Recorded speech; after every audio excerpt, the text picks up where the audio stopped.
The monitors always went first. A chirp, a flat tone, an irregular blip that did not belong. Then the air in the ICU felt tighter, pressed down by something invisible and urgent. At St. Mary's Medical Center in Denver, the soundtrack was machine noise, distant overhead calls, and shoe soles whispering over polished floors. January light filtered through narrow windows, pale and cold, turning everything the color of old snow. Evelyn Hartwell had learned to tell the mood of a shift without checking a clock. She listened. That Wednesday afternoon in late January 2026, the unit had settled into a steady rhythm. No codes, no rushing gurneys, only the soft hiss of oxygen and the quiet beeping of hearts that refused to give up. She checked the drip rate on bed 12, adjusted a nasal cannula, wrote a quick note on a paper chart. Old habit. Most nurses her age had stopped doing that years ago, but Evie liked the weight of a pen in her hand. It felt real. It felt like control. The ink made permanent marks on paper, evidence that she had been here, that she had done something that mattered. Jenna, one of the younger nurses, leaned into the doorway with a clipboard pressed against her chest. Her ponytail sat crooked. Her scrubs were too new, still stiff from the package. She had that look that nurses got after 12 hours on their feet, tired but pushing through, counting down the minutes until shift change. "Evie, you're clocking out on time today, right?" "In theory," Evie said. She did not look up from the chart.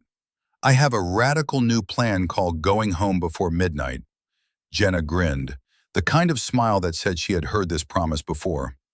"I'll believe it when I see it." Evie smiled back, but it was a thin smile, the kind that did not quite reach her eyes. She moved on to the next room. The smell of antiseptic rode under everything, cut with coffee and something fried from the cafeteria downstairs. Outside the narrow window at the end of the hall, the sky over Denver was the color of concrete. Snow had been forecast. It had not come yet. The mountains to the west sat behind a veil of gray clouds. Paperwork waited for her at the nurse's station. A small stack of unfinished charts that kept trying to multiply when she was not looking.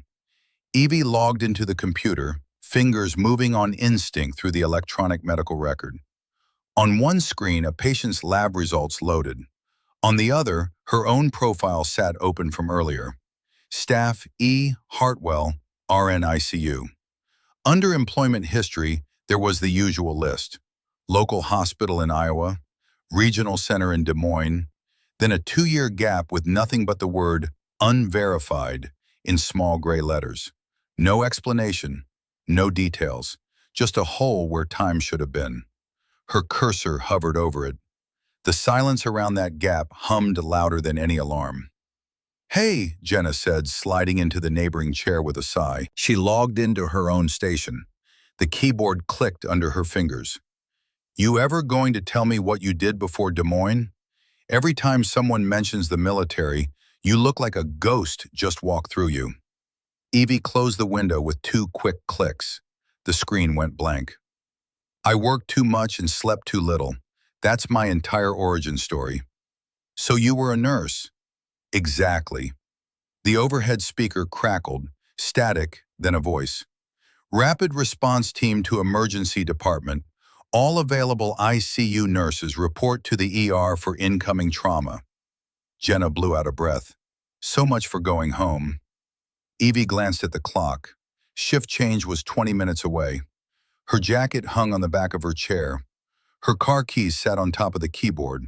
She could have pretended not to hear, finished her notes, walked out into the cold Denver air, driven home to her small apartment with the thin walls and the view of a parking lot, made dinner, watched television, slept. Instead, she picked up a fresh pair of gloves. "I'll go," she said. "You cover here. If anyone codes, yell at me later." Jenna rolled her eyes, but there was relief in it. "You're a hero, Hartwell." "I'm just bad at leaving on time." They moved in opposite directions. Evie stepped into the stairwell. The noise shifted, softer for a moment, then sharper as she pushed open the door at the bottom and walked into the emergency department. Chaos had a particular smell down here. It was copper and sweat and hand sanitizer. Underneath that, something electrical, like ozone before a storm. The ER staff moved with frantic precision, voices overlapping, equipment clattering against metal rails. A paramedic shouted vitals from the doorway as the first gurney rolled in. The wheels made a sound like distant thunder on the polished floor. On the far side of the room, a security guard pushed back a knot of people in fatigues who had followed the incoming transport. The sight of the uniforms brought a tightness to Evie's chest that she forced herself to ignore. She had gotten good at ignoring things. It was a skill she had perfected over 8 years. Push it down, lock it away, keep moving forward. Military transport, the charge nurse said, shoving a mask into Evie's hand. Her name tag read Martinez. She had dark circles under her eyes and the no-nonsense expression of someone who had seen everything twice. Training accident at a base outside the city. 3 critical, 2 stable. I need ICU eyes on all of them eventually. Start with him. She nodded toward a gurney near the center of the room. A man in his early 30s lay on it, his right leg encased in a temporary splint. The fabric around it had been cut and soaked through with blood. His hair was cropped short in a military cut, his jaw rough with a few days' growth. His skin a shade paler than it should have been, the color of someone losing blood faster than his body could replace it. Evie moved in on the left side, slipping between him and a medtech setting up a portable monitor. Her hands found their rhythm automatically. Check the airway, check the breathing, check the circulation. The ABCs drilled into every medical professional from day one. I'm Evie, ICU. What's your name, Sergeant? His eyes were closed. The medic at the head of the bed answered for him. Young kid, maybe 25, combat medic patch on his sleeve. He looked tired in a way that went beyond one bad shift. Staff Sergeant Connor Ashford. Fall during exercise. Possible fracture. Significant soft tissue damage. BP's been borderline. Pain meds on board. Sergeant Ashford, Evie said, leaning closer. Her voice took on the tone she used with critical patients. Calm, steady, anchoring them to the present. I need you awake if you can manage it. His eyelids flickered. When they opened, his gaze slid past the ceiling lights, unfocused, then landed on her face. For a moment, his expression was blank. The look of someone clawing his way up through fog, through pain and medication, and the disorientation of being somewhere he did not remember arriving at. Then everything cleared. Recognition hit like lightning. He went rigid under her hands. Color drained from what was left of his tan, leaving him almost gray. His fingers shot out and closed around her wrist. The grip was surprisingly strong for someone who had just been loaded off a medevac helicopter, strong enough to hurt. You've got to be kidding me, he whispered. The monitor above his head chimed in protest. His heart rate spiked, numbers climbing, 120, 130, 140. Evie felt his pulse hammering against her skin like something trying to escape. It's all right, she said. She kept her voice level, professional. The voice that said everything was under control, even when it was not. You're in St. Mary's in Denver. You're safe.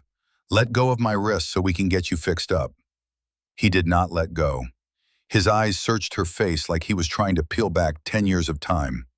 Like he could see through the careful construction of Evie Hartwell, ICU nurse, to whoever she had been before, whoever she had tried to stop being. Hartwell, he said. Evie froze. He was reading off her badge, she told herself. ICU nurses introduce themselves every day. Her name was right there, clipped to her scrubs, E. Hartwell, RN. Nothing unusual about that. Patients read name tags all the time. Except he was not looking at the badge. He was looking straight into her eyes. You're Evelyn Hartwell, he said. The words came out strained but clear, each one deliberate. Civilian nurse, Outpost Iron Ridge. The world narrowed inward. The voices in the room dropped to a muffled background hum, as if someone had closed a door between her and everyone else. For an instant, all she could hear was the distant chop of rotor blades in her head, the echo of sand hitting metal, the sound of a generator that skipped every few minutes, the smell of dust and blood and fuel burning in heat that could strip paint off vehicles. "You're confused," Evie said. Her voice came out too flat, too controlled, the voice of someone working very hard not to react. "Try to breathe slowly for me." The medtech adjusted the monitor leads, not paying attention to their exchange. Someone called for more gauze. Another gurney rolled past. The ER moved around them, intact and oblivious. A machine processing trauma, efficient, practiced, routine. Connor swallowed. His throat worked against the collar of his hospital gown. He pulled her wrist closer, dragging her down so he could speak directly into her ear. His breath was hot against her skin. "We need to talk," he said. His voice dropped to barely above a whisper. "About Marcus Brennan, about Iron Ridge, about that night." The old name hit like cold water thrown in her face. Not the name of the base, not the official designation she had read on briefing papers and assignment orders, but the name they had used between themselves in the tent when the generators rattled and the desert wind screamed against the canvas. When the world outside was all heat and dust and danger, and the medical tent was a small island of relative safety where people spoke honestly about things that would never make it into official reports. Iron Ridge. Evie's hand tightened on the rail of the gurney. For a heartbeat, she could smell dust and burning metal instead of disinfectant, could feel sand in her hair and sweat running down her back under body armor she had not worn in 10 years. "Sergeant Ashford," the charge nurse called from the foot of the bed. "You're heading upstairs as soon as radiology is ready. ICU bed is waiting. Hartwell, you riding with him?" Evie looked at Connor. His grip had loosened slightly, but his eyes still held on to her, desperate and intent. The look of someone who had been carrying something heavy for a long time, and finally found someone who might be able to share the weight. "Yes," she said, "I am." The first time Evie saw Iron Ridge, it did not look like much. Just a scatter of low concrete buildings and canvas tents clinging to the side of a rocky slope, wrapped in tall HESCO barriers and coils of barbed wire. The sign at the gate said Outpost IR7. Official, bureaucratic, meaningless. The Marines called it Iron Ridge because the hill under it was mostly stone, and the air above it felt like it could strip the metal off your bones. That name meant something. That name told you what you needed to know. It was June 2016. The heat hit her in the face the moment she stepped out of the transport truck. Thick and dry, carrying the smell of fuel and sweat and something burned. Something that had been burning for a long time. Evie slung her duffel over her shoulder, boots sinking a little into sand that had been baked hard by months of sun. The sound of generators hummed in the background, constant, inescapable. A corporal with a clipboard checked her name off a list. He looked about 19, sunburned, bored, already dead behind the eyes in the way that young soldiers got when they stopped believing the war would ever end. "Hartwell, Evelyn, civilian RN, you're with medical. Follow me." They walked past an improvised gym where a few soldiers were lifting rust-spotted weights in the shade of a cargo container. Past a laundry line hung with uniforms that looked like they would never come clean, no matter how many times you wash them. Past a small plywood chapel with a hand-painted cross over the door. Everywhere she looked, there were rifles, radios, sunburned faces with 1,000-yard stares. The medical tent stood near the center of the outpost, canvas sides patched in places with duct tape and prayers. A crude ramp leading up to the entrance. Inside, the air was cooler, though not by much. The smell shifted from fuel and dust to antiseptic, old blood, and the sharp chemical bite of cleaning agents fighting a losing battle against the omnipresent grit. Two nurses were at the central table, heads bent over a stack of charts. One of them looked up as Evie came in. She had a tight blonde bun and eyes that had seen too much and were not impressed by any of it. The kind of eyes that said she had stopped being surprised by anything the war could show her. "You must be Hartwell," she said. "I'm Michelle. That grumpy one is Dan. Welcome to the fun house." Dan raised a hand without looking up. "If you can start by fixing the air conditioner, you'll be my favorite." Evie dropped her duffel next to an empty cot. "I fix what's bleeding. Machines, not so much." Michelle snorted. "Then you're in the right place." They showed her around. Supply cabinets that were never stocked the way they should be. The small pharmacy locked behind a cage. The corner where they kept the most battered stretchers. 2 trauma bays with overhead lights that flickered when the generator hiccuped. A row of beds for less urgent cases. A cramped office that held a computer, and a safe where they kept the controlled substances. "The CO thinks he runs this place," Michelle said, nodding toward the office. "But in here, rank is whoever can start an IV on the first try in the dark." "I'll try not to embarrass myself," Evie said. That first week blurred into a rhythm of minor injuries and endless preparations. Heat rash, sprains, dehydration, the occasional allergic reaction. A combat soldier who thought he could tough out an infected cut until it turned into cellulitis that required IV antibiotics. Evie learned which corpsmen were steady under pressure, which medics cracked jokes to keep their hands from shaking. She learned the sound of helicopters arriving empty, and the different sound they made when they came in loaded with casualties. You could tell by the pitch of the rotors, by how fast they came in, by the urgency in the voices on the radio. At night, when the tent quieted and the temperature dropped from unbearable to just miserable, Evie sat at the central table with a mug of coffee that tasted like burnt rubber. She read through every protocol binder she could get her hands on. Blast injuries, field triage, medevac decision trees, tourniquet application, hemostatic agents. Everything she would need to know when things went bad. And things always went bad eventually. Someone had highlighted passages in bright yellow that had faded along the edges. Previous nurses, previous wars. The same lessons learned over and over again. Michelle tossed her a protein bar and gave her a look that was half fond, half exasperated. "You know you're allowed to sleep, right?" "I do better when I know what's coming," Evie said. Michelle shook her head. "What's coming is never what you studied for, but knock yourself out." One afternoon, about 8 weeks in, a young Marine limped into the tent holding his boot in his hand. His sock was dirty and damp with sweat, his ankle already starting to swell. He had that look of someone trying very hard to appear fine when he was definitely not fine. "Please tell me you can tape this up and pretend it's fine," he said. "If my sergeant benches me for a twisted ankle, I'll never hear the end of it." He had the kind of face you saw in recruitment posters. Tanned, square jaw, light brown hair cut close, blue eyes too bright for a place like this. The kind of eyes that still believed in things. The name tape over his chest read, Brennan.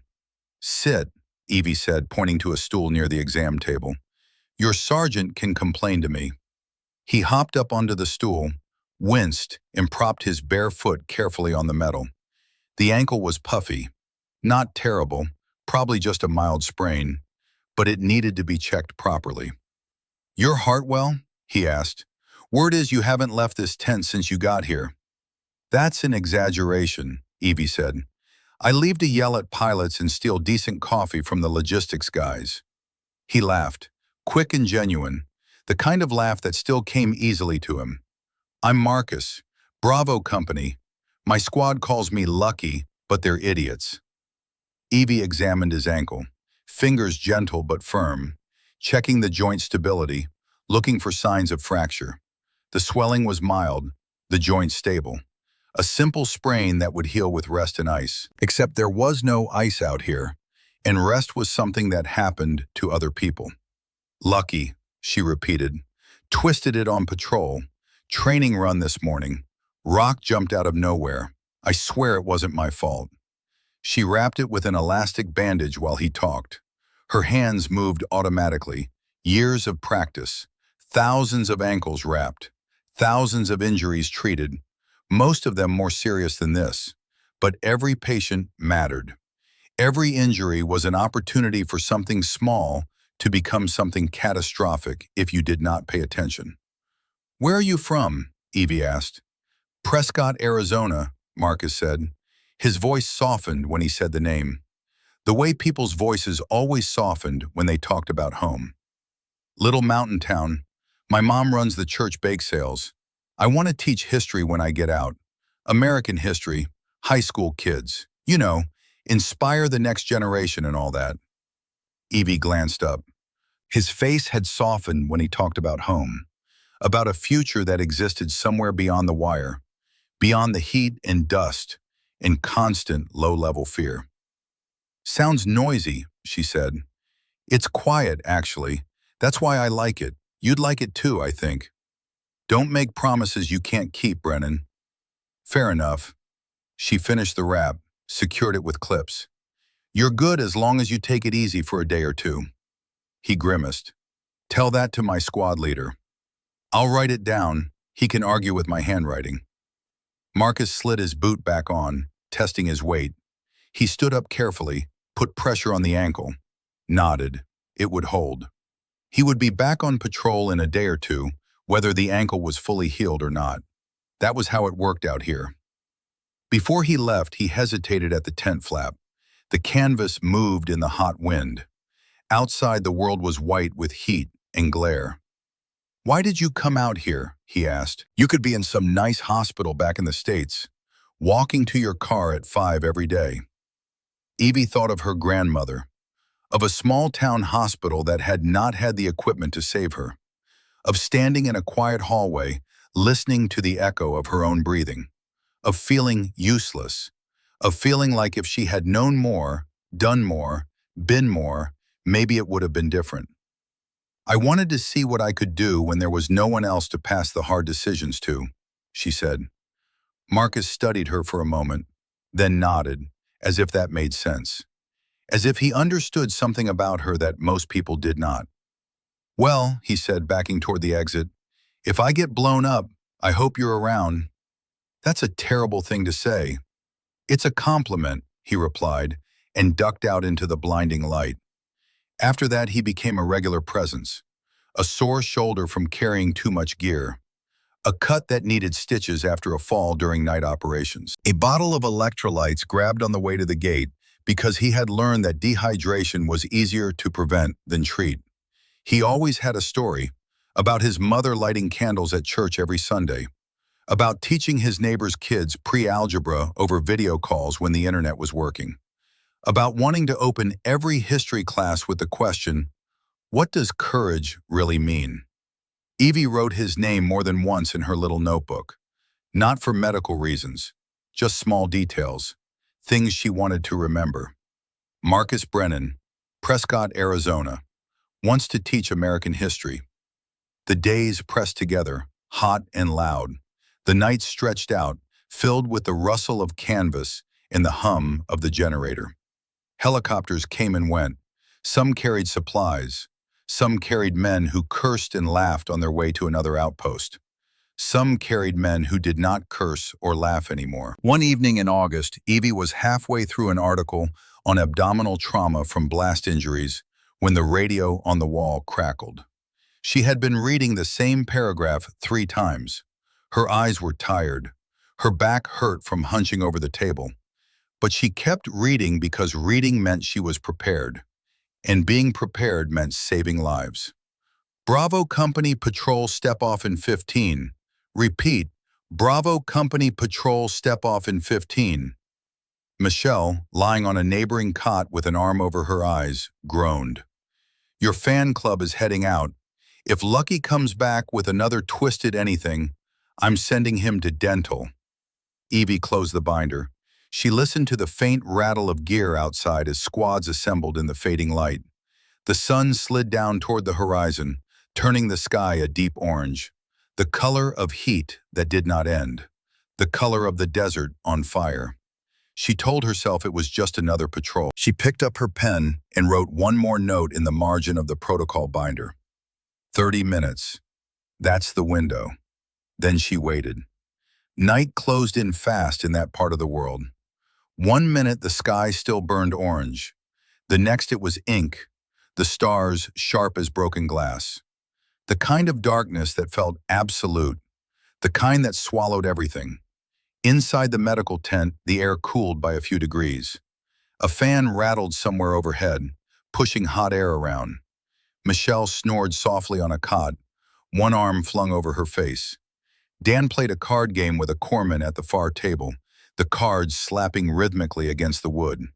The sound was almost soothing, almost normal. The radio on the wall sat silent. Evie stared at it more than she stared at the protocol binder in front of her. The binder was open to a page on abdominal trauma from blast injuries. She had already read it 3 times, could probably recite it from memory, but her eyes kept drifting back to the radio, waiting. 30 minutes. That was the number that had lodged itself in her mind. 30 minutes from point of injury to a surgical table, if you wanted a real chance. The golden hour. Less, if possible. Every extra minute was blood and oxygen and tissue dying on the inside, where no one could see. Where all the training and protocols and preparation meant nothing if you did not move fast enough. The radio clicked. At first it was only static. White noise, the sound of empty air. Then a voice cut through, thin and urgent, distorted by distance and interference, but unmistakable. Contact, possible IED, Patrol Bravo, multiple casualties, request immediate medevac. Michelle jerked awake. The cards hit the table and slid to the floor. For half a second, no one moved. The fan kept rattling, out of place, out of sync with the sudden urgency in the air. Then everything snapped into motion. "Get the chopper spun up," Dan said, already reaching for his vest, moving faster than Evie had ever seen him move. "Call the pilot. Let command know we're staging for multiple incoming." Evie's heart slammed so hard it felt like it was in her throat. She shoved the notebook and binder aside, grabbed gloves, shoved her feet into her boots. Her hands were shaking. She forced them to stop, forced herself to move with purpose, with control. Outside, the air was full of shouting. Someone flipped on the floodlights near the landing zone, and the outpost flooded with harsh white that washed all color out of the sand in the walls. Everything looked like a photograph, overexposed, unreal. A helicopter crew was already running pre-flight checks. The rotors began to turn, slow at first, then faster, until they blurred into a dull circle. The sound built, overwhelming, drowning out everything else. Evie set up the trauma bays with whatever they had left that was clean and ready. Blood pressure cuffs, IV kits, field dressings, suction, oxygen. The corpsman moved with her, hands sure from repetition, faces bleached by the light. No one spoke. Everyone knew their job, had done this drill 100 times. But drills were different. Drills did not come with real blood. The radio kept spitting partial sentences. 2 down, 1 breathing shallow, limb off at the knee. Somewhere in there she heard a name. Brennan, Marcus, abdominal wound, heavy bleeding. Evie's throat closed. She kept moving, kept preparing, because stopping meant thinking, and thinking meant panic, and panic meant people died. The first truck rolled through the gate 10 minutes later. 10 minutes that felt like 10 hours. It backed up close to the tent, brakes squealing, dust boiling around the tires. Marines jumped off the back, faces streaked with grit and sweat, hands already reaching for stretchers.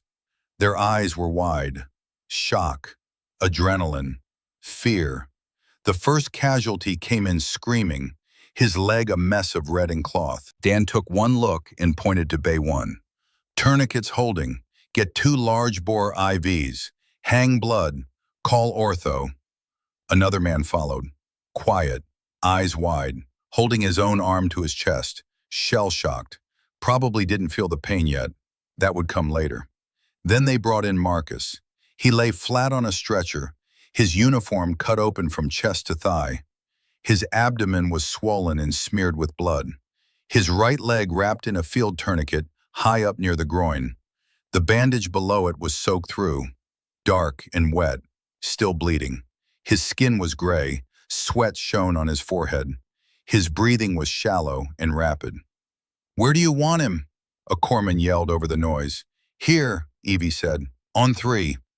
They slid him onto a cot. As soon as her hands left him, Evie grabbed scissors and cut away the rest of the fabric. A jagged wound gaped across his belly, the edges blackened in places, shrapnel embedded in the flesh. Blood pulsed slowly from somewhere deep inside with each heartbeat. Too much blood, too fast. "Hey," Evie said, leaning over him. "Marcus, look at me." His eyes fluttered and opened. They were not the bright eyes from the twisted ankle in the daylight.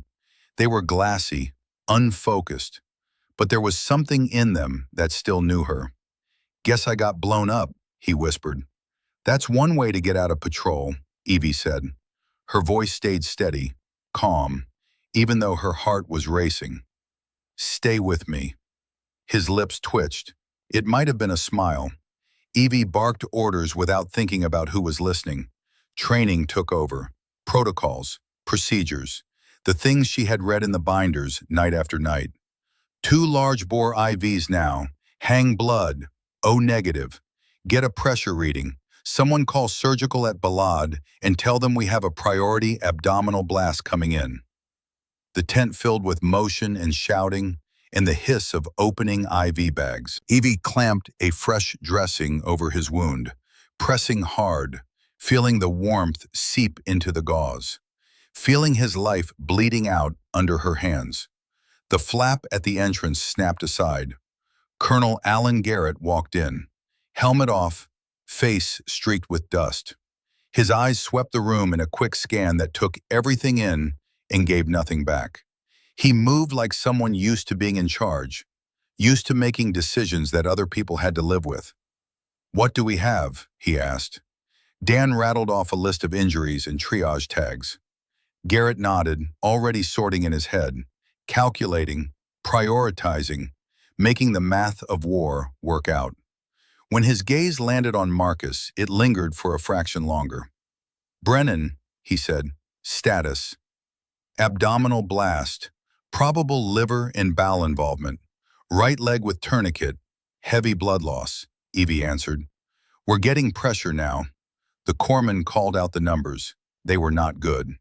BP 70/40, heart rate 130.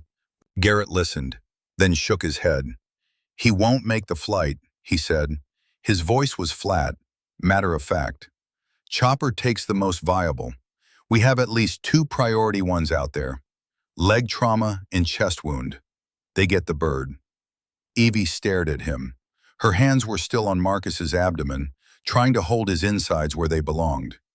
"He is viable," she said, "if we move fast." "He's a drain on resources," Garrett replied. His voice stayed level, almost calm, the voice of someone who had made this calculation before. "We risk the entire bird for someone whose odds are not on our side. That's not how this works." "You're not a physician," Evie said. "You don't get to make that call." His eyes snapped to hers. "I carry the responsibility for every life on this base. That includes who lives and who dies when we don't have enough of everything. And right now we don't have enough." "He's not a consequence," Evie said. "He's a human being with a survivable injury inside the window for surgical intervention. Leaving him would be a choice." "And you think I don't understand that?" Garrett asked. His voice stayed calm, but there was something cold in it now, something that had been there a long time. "I make choices like that every day, Hartwell. You had the luxury of fixating on one bleeding body. I had an entire outpost, limited resources, and responsibilities you don't even know about." He turned to a corpsman holding a triage tag, took it from his hand, flipped it to black, clipped it to the stretcher. The color made Evie's stomach lurch. Black meant expectant. Black meant he was going to die no matter what they did. Black meant they would make him comfortable and move on to the ones they could save. Marcus shifted, groaning. "Hey, why is everyone yelling?" Evie bent close to him. "We're getting you out of here. Keep breathing." He tried to focus on her. His eyes struggled to find her face. "You promise?" Evie swallowed. "Yes." The helicopter outside was louder now, the rotors beating the air into constant thunder. Someone called that the bird was ready. Another casualty was loaded onto a stretcher and rushed past them toward the door. Moving fast, priority one, someone worth saving. Garrett stepped back from the bed. "Hartwell, you're wasting your time. Keep him comfortable. That's the best you can do." Evie looked down at her hands. Blood had soaked through the dressing and was running over her fingers, warm and slick.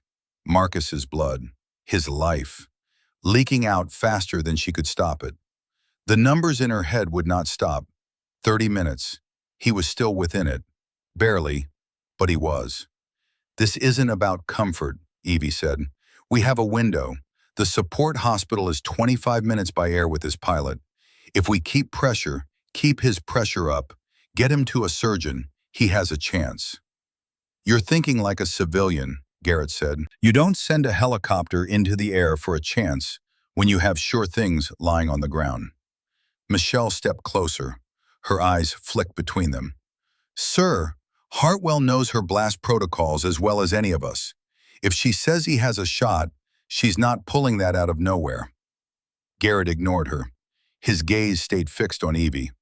"I'm not debating this. I've made the call. You will stay here and tend to the wounded we can save." Evie's heart hammered against her ribs until it hurt.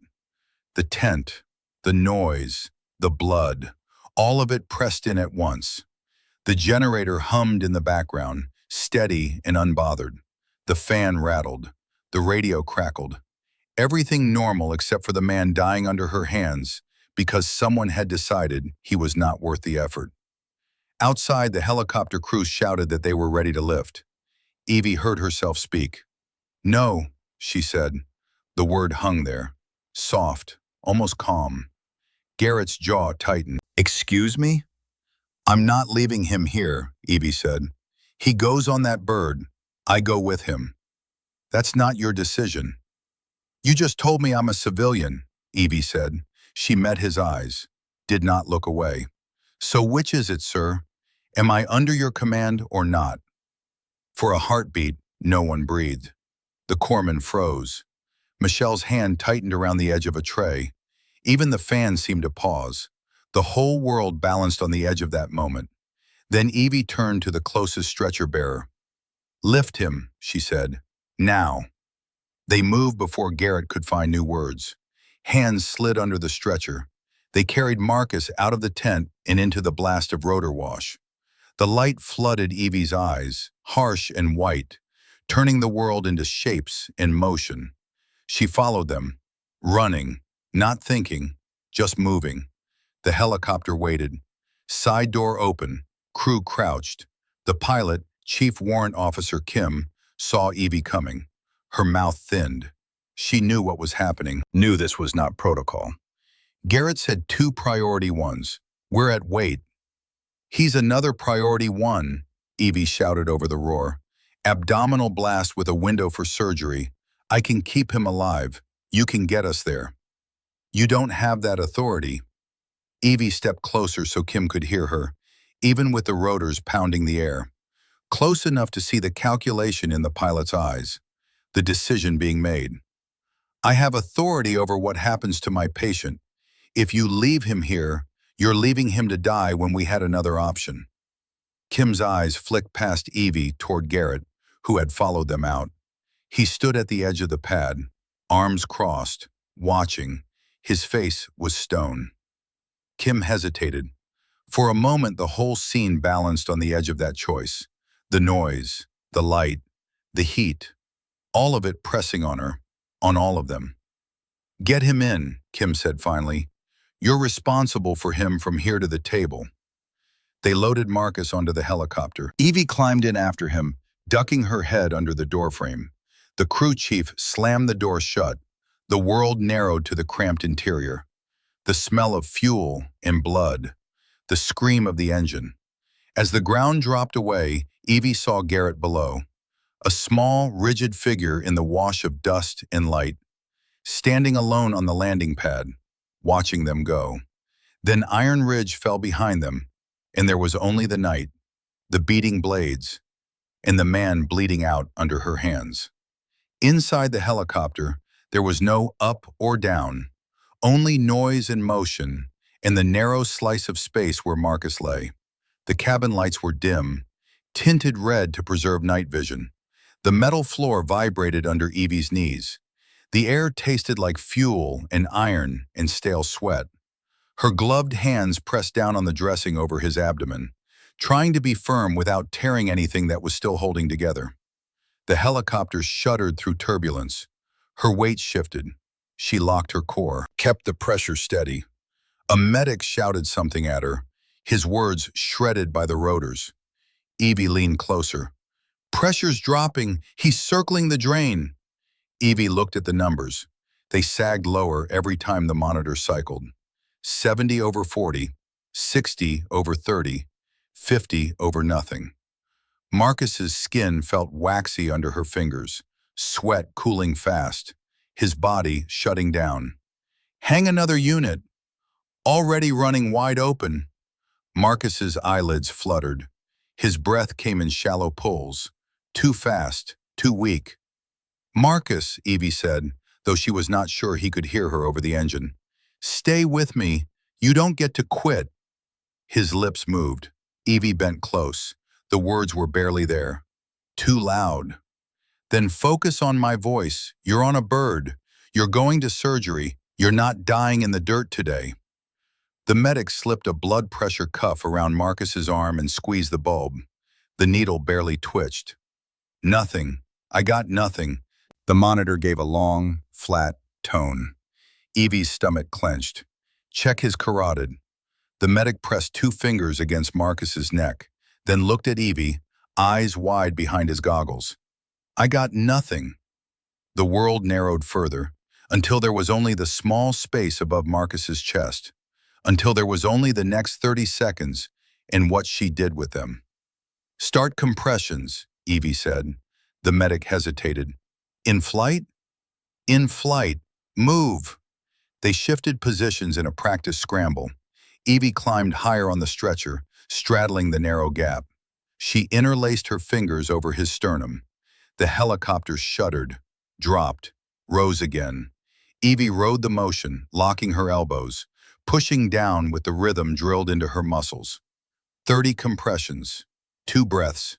30 compressions, 2 breaths. 1, 2, 3, 4. The count sat in her head. Out loud, she said nothing. There was no room for talk, only pressure, only rhythm, only the hope that his heart would remember what to do, that muscle memory would kick in, that he would come back. The medic held the bag valve mask over Marcus's face, squeezing air into his lungs. His hands were shaking. Kid couldn't have been more than 22, same age as Marcus. Both of them too young to be here, too young to be dying. Kim's voice crackled in their headsets. "We're 10 out, say again. 10 minutes to pad." "Copy," the crew chief answered. "Patient coding, CPR in progress." The red light flickered across Marcus's face, making him look bruised everywhere. Evie watched his chest rise under her hands, watched his skin for any sign of color returning, any sign of life.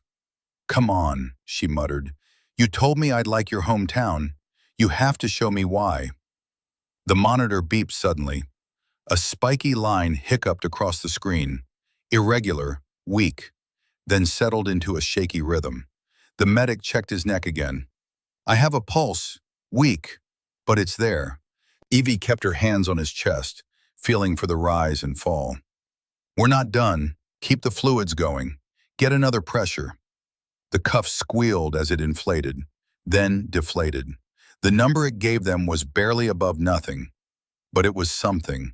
It was life. It was a chance. They rode that fragile improvement for another 3 minutes. 3 minutes that felt like 3 hours. Marcus's heart beating, weak but steady, his lungs filling with air, his body fighting. Then the monitor flatlined again. By the time the helicopter touched down on the pad at Balad Air Base, Evie's arms shook with fatigue. Her knees were numb from the metal floor. Marcus had a pulse again, thin as paper, but there. The night air that rushed in when the door slid open was colder here, carrying the smell of disinfectant and exhaust. A team waited for them, already in gowns and gloves, masks up, eyes sharp. Trauma surgeons, the real deal, the ones who could do what Evie could not. "Abdominal blast," Evie called as they rolled the stretcher onto the ramp. Her voice was hoarse. "Probable liver and bowel involvement, massive blood loss, 2 arrests en route. He's hanging on by a thread." "Name?" someone asked. "Corporal Marcus Brennan, Bravo Company, 22 years old." They took over in a smooth, ruthless wave, hands moving in and around hers, attaching new monitors, checking pupils, peeling away soaked dressings and replacing them with fresh ones, working with the kind of speed that came from doing this every day, every night, for years.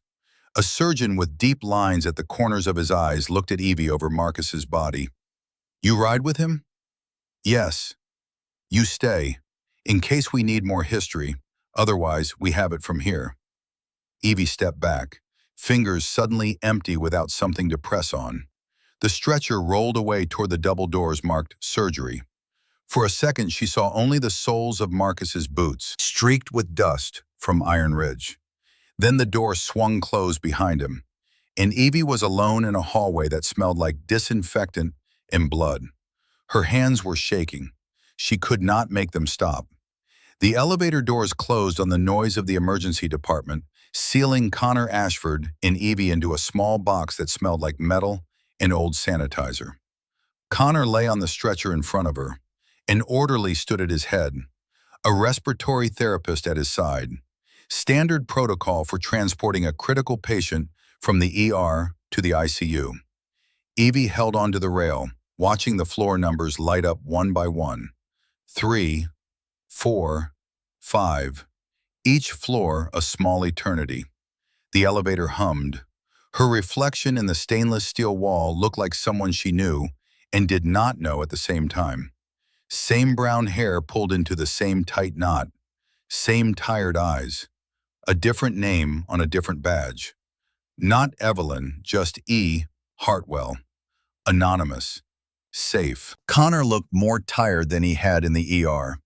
The pain meds were working, softening the sharp lines around his mouth, but his eyes were still clear, still on her. "You remember me," he said quietly. The orderly glanced back, then pretended he had not heard. Evie kept her voice low. "You came in with a leg injury. That's all I know." "That's not what I meant."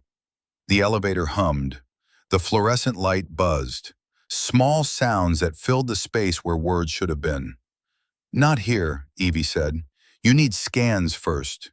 Pain control. Then we talk." Connor's jaw worked as if he wanted to argue. Then he nodded once and let his head sink back into the thin pillow. The door slid open on the ICU floor. Machines beeped in a familiar pattern, steady and indifferent. Evie helped push the stretcher down the hall, called out a report to the receiving nurse, signed the orders, did all the things she had done 1,000 times since coming to St. Mary's. Through it all, she felt Connor's eyes follow her. Later, when he was settled and his leg was elevated and the surgeons had been in to examine him, when the room was finally quiet except for the hiss of oxygen and the soft rhythm of his heart on the monitor, Evie stood at the foot of his bed. "You're off the clock, you know," Jenna said from the doorway. "I can keep an eye on him." "I'll be out in a minute," Evie said. Jenna hesitated, studied Evie's face for a second, saw something there that made her frown. Then she shrugged and walked away. Evie stepped closer to the bed. Connor turned his head toward her. "I'm not crazy," he said. "I didn't say you were." "I know who you are." Evie did not answer. The fluorescent light above them hummed. The sound pulled something loose in the back of her mind. For a heartbeat, the white ceiling tiles blurred into canvas tent walls. The steady pump of the IV became the dull thump of a distant generator. She pulled the visitor chair closer and sat down. "Tell me what you remember," she said. Connor let out a slow breath. "I remember heat, dust, a nurse who never slept. I remember Marcus Brennan, 22 years old, always had a story about his mom, about teaching history when he got out." The room tilted sideways, opening into another place, another time. "I was there the night he got hit," Connor continued. "August 23rd, 2016. IED tore him up bad. By the time we got him back to the outpost, he was gray, barely breathing. I remember standing outside the medical tent, hearing shouting, seeing Colonel Garrett walk out with his face like stone." Evie's hands tightened on the chair arms. "Then I saw you," Connor said. "You and two corpsmen, carrying Brennan on a stretcher, moving fast toward the landing pad. Garrett was yelling. The pilot was arguing. But you got him on that bird. You climbed in after him, and you were gone." "You saw that?" "Everyone saw that. The whole platoon was standing there, watching you go against a direct order from our CO, watching you save one of our guys when everyone else had written him off." Evie's throat was tight. "What happened after I left?" Connor's expression darkened. "That's the thing. That's why I need to talk to you." He shifted in the bed, winced. The pain meds were wearing off. His leg was starting to hurt, but he pushed through it. "The next morning," Connor said, "we were pulled into the briefing room. Whole platoon. CO Garrett was there. Back to the wall, map on the board. He had that look, you know the one, where he wanted us to know he was in charge." Evie knew the look. "He told us there had been an incident," Connor continued, "that a civilian contractor had compromised a medevac operation, that she had been relieved of duty effective immediately, that anyone discussing the events outside official channels would face disciplinary action up to and including court-martial." The words landed like stones.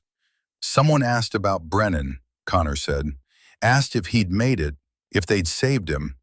Garrett said he'd been transferred to appropriate medical facilities. That was all we needed to know. Then he moved on like it was nothing, like one of our guys hadn't almost been left to die."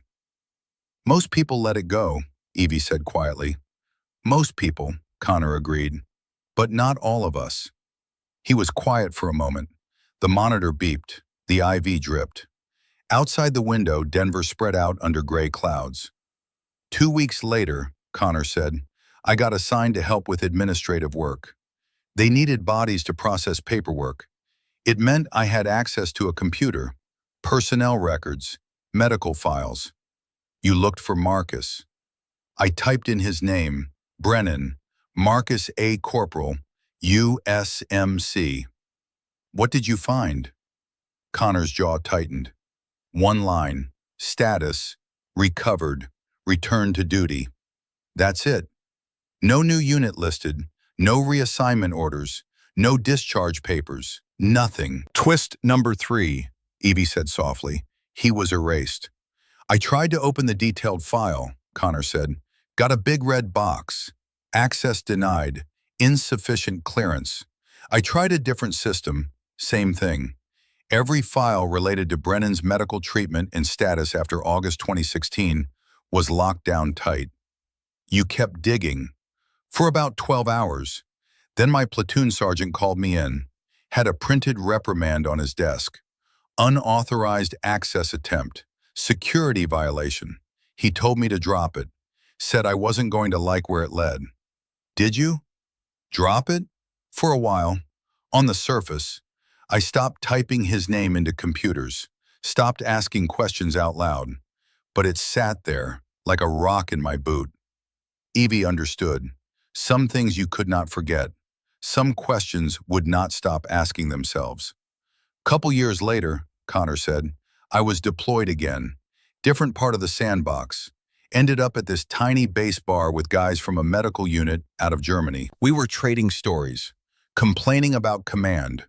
One of them mentioned Landstuhl Regional Medical Center, the biggest U.S. military hospital outside the continental United States, where the most serious casualties went. I took a shot, Connor said, asked if any of them had seen a Marine come through. Abdominal blast, lost a leg, from a place called Iron Ridge. Brennan, Marcus. What did he say? At first, nothing. He froze, beer halfway to his mouth, put the glass down and looked around the bar like someone might be recording us. The hair on Evie's arm stood up. Then he sighed, Connor said, like he'd been carrying something heavy and finally found someone to share the weight. He said, "You didn't hear this from me." Connor's voice dropped lower. Evie had to lean forward to hear him over the machines. He said Brennan did make it to Landstuhl. Multiple surgeries, months of rehab. The leg was gone. But otherwise, he was stabilizing. Physically, anyway. Mentally, Connor trailed off. Mentally what? He was angry. Not regular, I lost a leg angry. Different. He'd talked to other wounded guys from different outposts, pieced together that his CO had tried to leave him classified as expectant, that a nurse had fought to get him on a helicopter anyway, that the official reports painted a very different picture. Evie felt something cold settle in her chest. So he started asking questions, Connor said. Why the triage decisions had been fudged. Why the paperwork didn't match what witnesses remembered. Why someone who'd almost been written off was now being used as a success statistic. The system didn't like that. Military intelligence and JAG officers started visiting, Connor said. Lots of closed-door talks, lots of language about sensitive operations and the importance of keeping certain aspects classified. Lots of reminders that his disability rating and benefits weren't entitlements, they were decisions. Evie closed her eyes. In the end, Connor said, they offered him a deal. Medical discharge with full benefits, fast-tracked, paperwork that would grease the wheels for getting care on the outside. In exchange, he signed a stack of non-disclosure agreements. My guy said he'd never seen NDAs that broad. He said it made his skin crawl. What happened to Marcus after that? Nobody could say. Officially, he was just one more vet out in the world. Unofficially, it was like he'd been erased. No social media, no obvious addresses in any public databases. I even hired a private investigator once. Evie stared at him. You hired a PI? Connor shrugged. Couple $100. I figured it was worth it. They came back with nothing but false hits. Too many Marcus Brennans. The one I wanted was either hiding very well or someone had helped him stay off the radar. The room was quiet for a long time. Only the machines, only the sound of hearts beating and lungs breathing and time passing. That's why you grabbed my wrist downstairs, Evie said. You saw my face and thought maybe I could help you find him. I saw the nurse who refused to let him die when everybody else turned away, Connor said. I figured if anyone had a right to know what happened to him, it was you. And I'll be honest, I'm tired of being the only one who remembers that something about that night was wrong.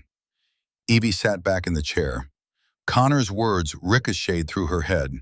In her mind, Marcus was still on that stretcher, still under the red cabin lights, still on the edge of leaving. To hear him described as someone who'd made it past all that, only to get ground down in a different way, twisted something inside her.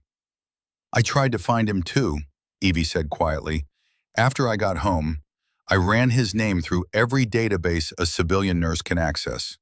I looked for teaching licenses, social media, any trace. I got lost in pages of Brennans who weren't him. Finally told myself that no news was probably good news. And now? Now she had a different picture, not of a man who had moved on, but of one who had been boxed in by legal threats and fear until he stepped out of sight. Now I need some air, Evie said. She stood up. You should rest. Connor nodded. I'm not going anywhere for the moment. Evie moved toward the door, then paused. Connor, thank you for not letting it go.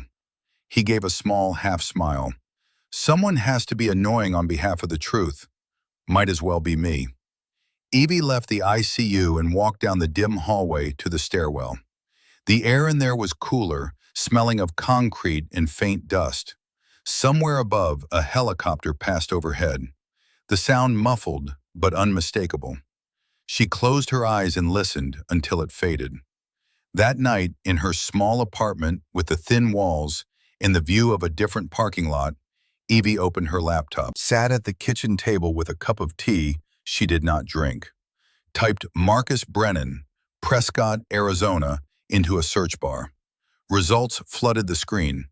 A high school athlete, a mechanic, a man with an arrest record 3 states away, none of them the right age, none with a missing leg, none with a face she remembered. She narrowed the search, added words, took them away, switched to different databases. An hour slipped by, then another. The tea went cold. The apartment grew dark around her. Finally, she pushed the laptop back and stared at the ceiling. She had spent 10 years avoiding that part of her life. There was a twisted safety in not knowing what had become of Marcus. It let her pretend that things had worked out the way they were supposed to, that her sacrifice had meant something, that he was somewhere teaching history to high school kids, living the life he had talked about. Now the not knowing felt like cowardice. Evie sat up, pulled her notebook from the drawer where she kept it, flipped to a page near the middle. Old ink stared back at her. Prescott, Arizona. Mom runs church bake sales, wants to teach American history. She touched the words with her fingertip as if that could bridge the distance.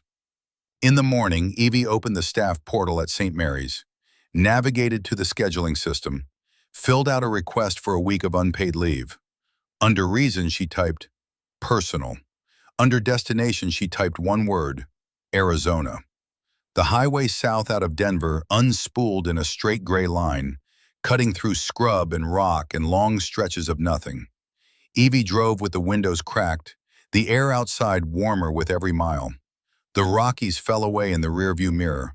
The sky opened up, hard blue, endless. By the time she crossed into New Mexico, then turned west into Arizona, the light had taken on that particular sharpness she remembered from years ago. Different country, different war, same sun. Prescott was not much on a map, a small dot in the mountains north of Phoenix. But up close it was something else. A town that existed, that had history, that felt real in a way that made Evie's chest tighten. She drove slowly through the downtown, past the courthouse square, past small shops and cafes, past a high school with a marquee that read, "Welcome back, students." Somewhere in this town, Marcus had grown up, had learned to ride a bike, had gone to prom, had decided to join the Marines. Somewhere in this town, his mother lived, waiting, hoping. Evie found St. Luke's Episcopal Church on a quiet street lined with ponderosa pines. The building was old, stone and wood, a bell tower rising against the sky. The parking lot was mostly empty, a few cars scattered near the entrance. She parked at the far end, sat in her car for a moment, gathering courage, gathering words. What was she going to say? "Hi, you don't know me, but I saved your son 10 years ago, and now I'm trying to find him?" Evie got out of the car. The mountain air was cool, thin, smelling like pine and sage. She walked toward the church. The door was unlocked. Inside, the air was cooler still, thick with the smell of candle wax and old wood. Voices drifted from the front, the soft rise and fall of a service in progress. Evie slid into a pew near the back and sat there, hands folded loosely, not joining in, not entirely separate, just present. Stained glass windows cast patches of colored light on the floor. In one, a figure carried another in his arms. Evie tried not to look at it. After the final hymn, people began to file out, stopping to talk in the aisle, to hug, to exchange news. Evie waited until the crowd thinned, then stepped into the flow and let herself be carried toward the door. An older woman stood near the exit, greeting people one by one. She had dark hair streaked with gray, pulled back in a simple bun. Lines at the corners of her mouth that looked like they had come as much from smiling as from worry. Her eyes were kind, tired, the eyes of someone who had carried weight for a long time. Evie waited her turn, then cleared her throat. "Excuse me, are you Eleanor Brennan?" The woman's expression changed in a way Evie could not read all at once. Surprise? Caution? Hope? "Who's asking?" she said. "My name is Evelyn Hartwell. I'm a nurse.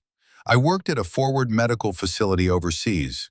One of my patients was a Marine from Prescott. His name was Marcus. I'm trying to find out if he's all right." Eleanor's face did something complicated. Pain and recognition, and something like resignation. She glanced around them, then touched Evie's arm lightly. "Come," she said. "We don't talk about Marcus at the church door." Eleanor's house was a small place a few blocks away. Modest, well-kept. A chain-link fence around a yard planted mostly with native plants and one old apple tree. Inside, the living room walls were covered with photos. Baby pictures, school portraits, a young man in a graduation gown, the same young man in a Marine dress uniform, grinning at the camera. Evie's breath caught. There he was, younger, whole, unscarred. The face she had seen under red cabin lights, now under a department store backdrop.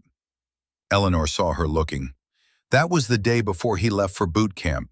He thought the uniform would impress his mama. I pretended I wasn't crying where he could see. She motioned Evie to sit on the couch. The cushions sagged in the middle.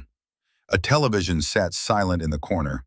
A blanket folded over the back of an armchair. "Tell me," Eleanor said, "how did you know my son?" Evie told her, as much of the story as she could fit into a few minutes without breaking it. Iron Ridge, the patrol, the explosion, the landing pad and the shouting, and the decision that had changed both their lives. Eleanor's hands twisted a handkerchief in her lap as she listened. At one point she closed her eyes, as if she could see it too. "They told us he was wounded," Eleanor said quietly. "Then that he was in a hospital in Germany. Later they said he was coming home. They didn't say anything about someone trying to leave him. They wouldn't." "They wouldn't," Evie agreed.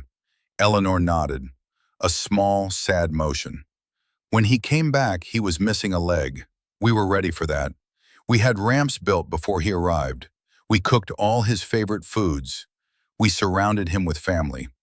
She looked up at the photos on the wall, but Evie knew she was seeing something else. "He smiled for us," Eleanor went on. "He tried, but it was like the part they took wasn't just here." She tapped her thigh. "It was here too." She touched a hand to her temple. Evie thought of the corridor at Landstuhl, of the surgeon saying, "Complications are a given." "He woke up at night," Eleanor said, "sometimes shouting, sometimes only breathing like he'd run a long way. He wouldn't sit with his back to a window. He watched the street all the time. He said there were people in cars that parked too long, that they were watching the house." "Do you think they were?" Evie asked. Eleanor gave a small, helpless shrug. "I don't know. When you live in a small town, you notice strange cars. Sometimes they're just lost. Sometimes there's something else. I know that when Marcus would see certain plates, he would go quiet, and then he wouldn't sleep for days." She unfolded the handkerchief, refolded it. "He tried to go to school," Eleanor said. "Community college in Flagstaff. He wanted to study education. He went for 1 semester. Then he came home and said he couldn't sit in a classroom with people walking behind him all the time." Her voice thinned. "He worked at a warehouse, then at a ranch, then nowhere. Every time he started to build something, he would look over his shoulder and walk away." Eleanor stood up and went to a small cabinet against the wall. From it, she took a battered shoebox, brought it back to the coffee table. Inside were postcards, some bent at the corners, some sun-faded. "Twist number 4, Evie breathed. Eleanor handed her one. The picture on the front was of a red rock formation under a sunset sky. On the back, in slightly messy writing, it said, "Still here, still trying. Love you all, M." The postmark was from Taos, New Mexico, December 2025, 2 months ago. He talks about you, you know, Eleanor said. Evie looked up, startled. About me? Not with a name. He doesn't say names from that time. But when it's very bad, when he's tired and the shadows are loud in his head, he'll say, there was a nurse. She didn't leave me on the ground. When the others said it wasn't worth it, she pulled me onto the bird. I know the whole world isn't rotten because she was there. Evie's throat felt tight. I didn't know he remembered me.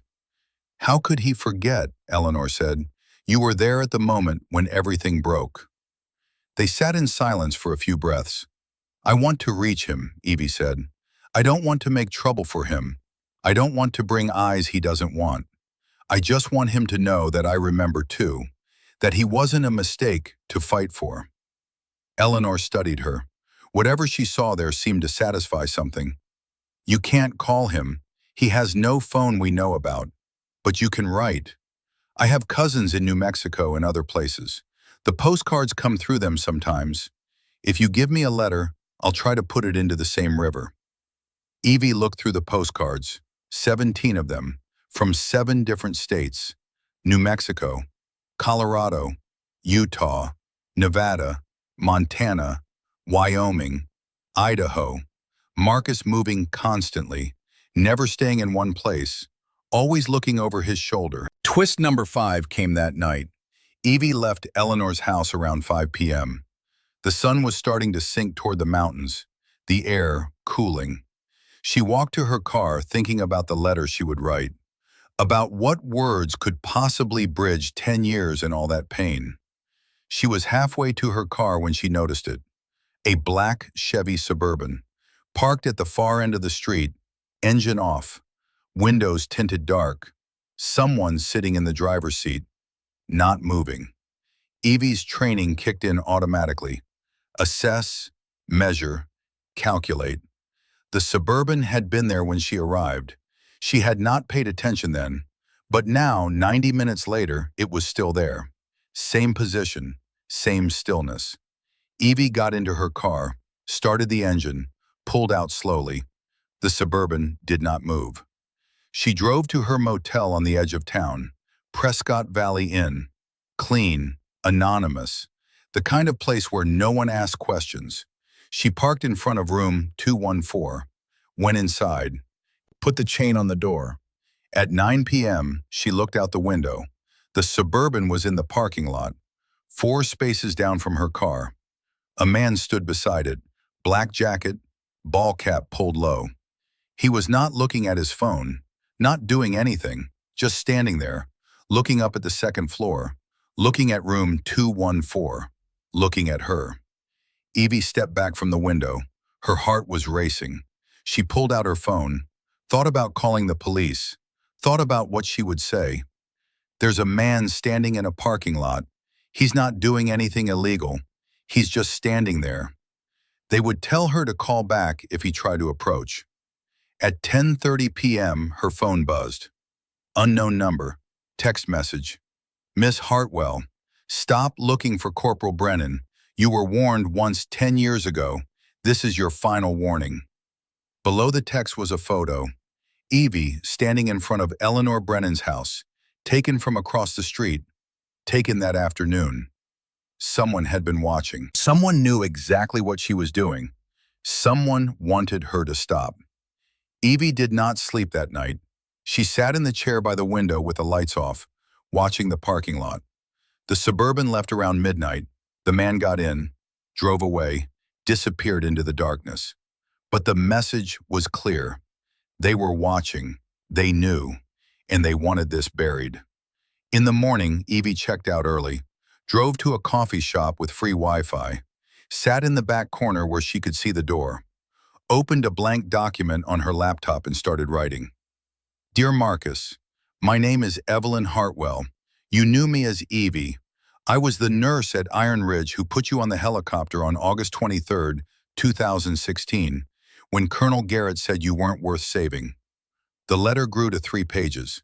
She told him about Connor, about what they had learned, about the system that had tried to silence him, about the threats, about the fact that she was tired of pretending it had not happened. Most of all, I wrote that you were never a waste of resources to me. That in the worst night of that deployment, getting you onto that helicopter was the one thing that made sense. That I would do it again. That you were worth fighting for then, and you're still worth fighting for now. At the bottom, she wrote her phone number and email address. If you ever want someone who remembers that night the way you do, I'm here. She folded the letter, put it in an envelope, drove back to Eleanor's house, and left it in the mailbox with a note.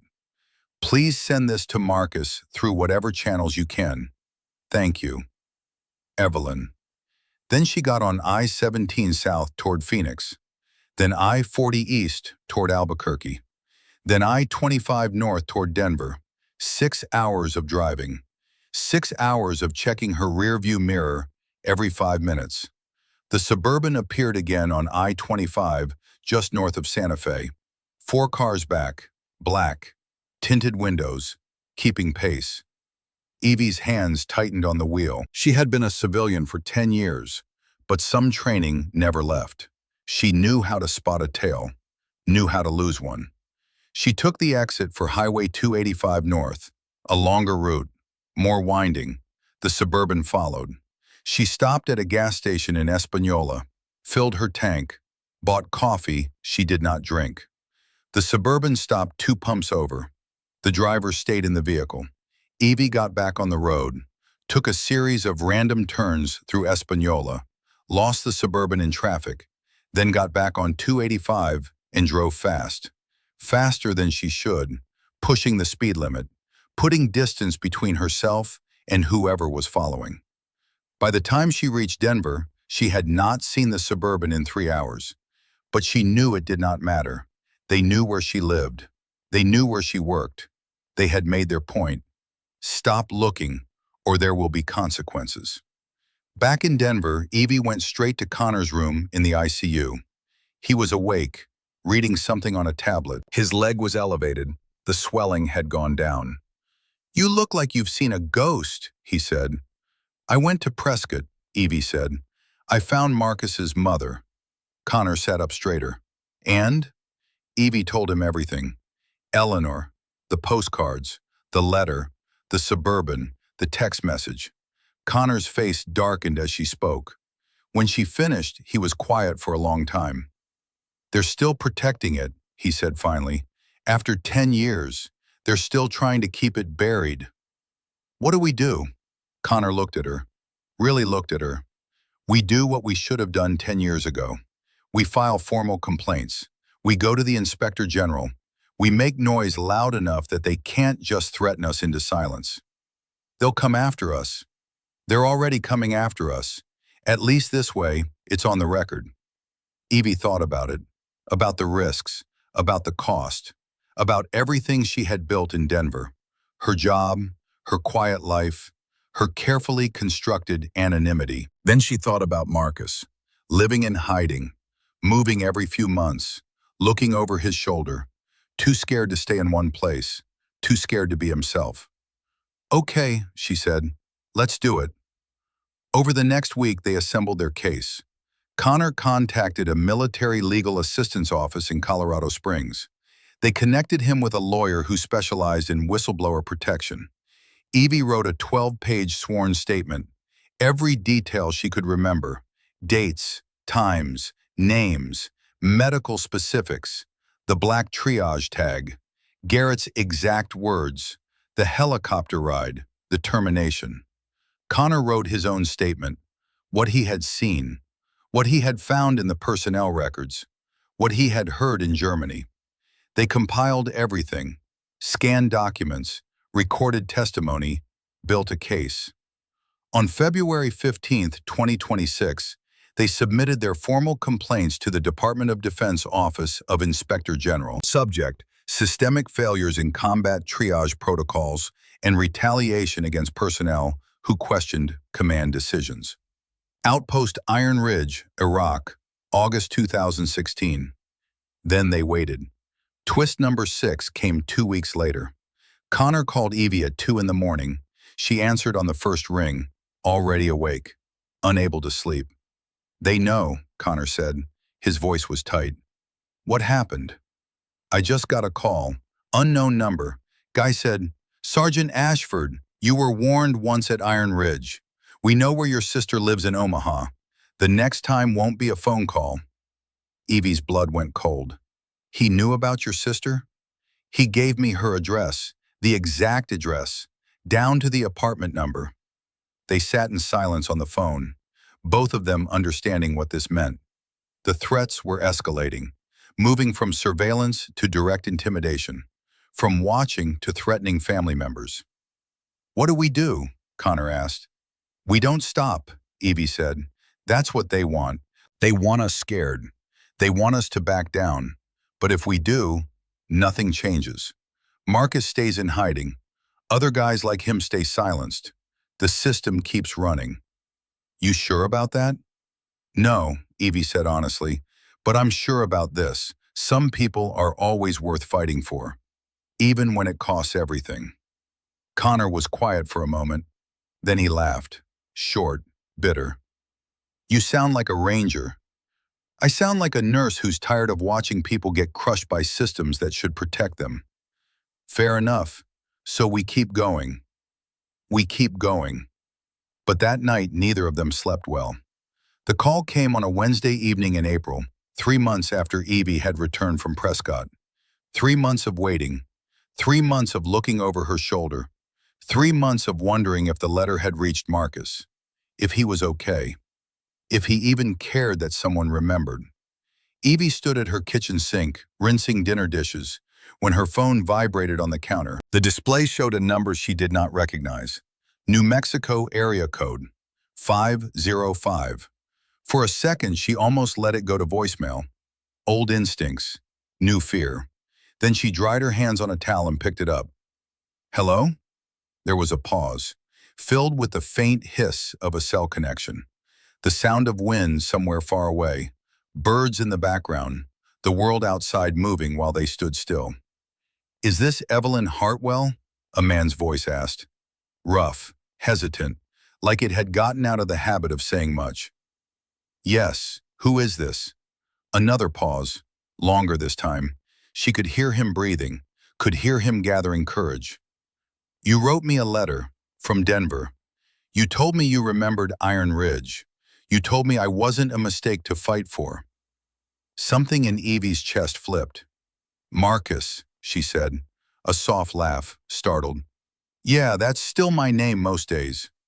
Evie leaned against the counter. The kitchen tilted just a little. 10 years collapsed into nothing. The voice on the phone was older, rougher, but underneath she could still hear the 22-year-old kid who had limped into the medical tent with a twisted ankle and a smile. Did I catch you at a bad time? Marcus asked. No, Evie said. This is a good time. They talked for 2 hours. Marcus was in Taos, small town in the mountains of northern New Mexico, working construction under a slightly altered last name. Brennan was too recognizable, too easy to search. He went by Mark Brennan now, close enough to respond to, different enough to avoid databases. He had a prosthetic he mostly tolerated, a small apartment he sometimes trusted. He did not sleep well, still woke up at night, still checked the street more than he wanted, still moved every 6 to 8 months when the paranoia got too loud. He confirmed what Connor had heard in Germany, the visits from legal and intelligence officers, the language about obligations and secrets, the subtle reminders that benefits could be adjusted, the offers that were really threats.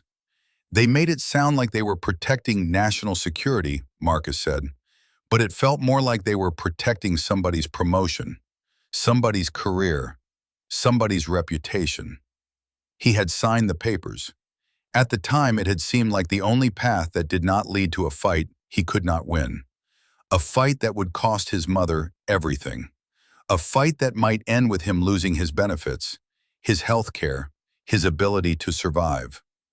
I thought if I kept my head down, they would forget about me, he said. But it doesn't work like that. You walk around with the story inside you anyway. It rots if you don't let any air in. Evie's hand tightened around the phone. I know. Then your letter showed up, Marcus said. His voice changed, took on a different quality. With all the ugly parts I recognized and some I didn't know, it was like somebody had finally turned on a light in a room I'd been sitting in for years. They talked about Iron Ridge, filling in gaps in each other's memories. Little details, the way the sand blew under the tent flaps, the way the generator skipped every few minutes, the taste of bad coffee at 3 in the morning, the exact tone of Garrett's voice when he said, "Some things are bigger than one bleeding Marine." At some point, Marcus's voice changed again, took on a steadier note, a note of decision. "You said in your letter that you filed something, with the people who are supposed to listen when things go wrong." "I did," Evie said. "Connor, too. We submitted formal complaints to the DoD Inspector General about triage protocols, about retaliation, about everything that happened at Iron Ridge." "I think I'm ready to do the same," Marcus said. "I'm tired of acting like they still own what happened to me." Then he said something that made Evie sit down at her kitchen table, something that changed everything. "But there's something else you need to know, something I found out over the last 4 years, something that makes this bigger than just Iron Ridge." "What?" "I'm not the only one." 3 days later, Evie drove south on I-25 again. This time she turned east at Santa Fe and climbed into the mountains. The road to Taos wound through high desert turned green with spring rain. Pinon and juniper clung to red rock slopes. The sky was a blue so deep it hurt to look at.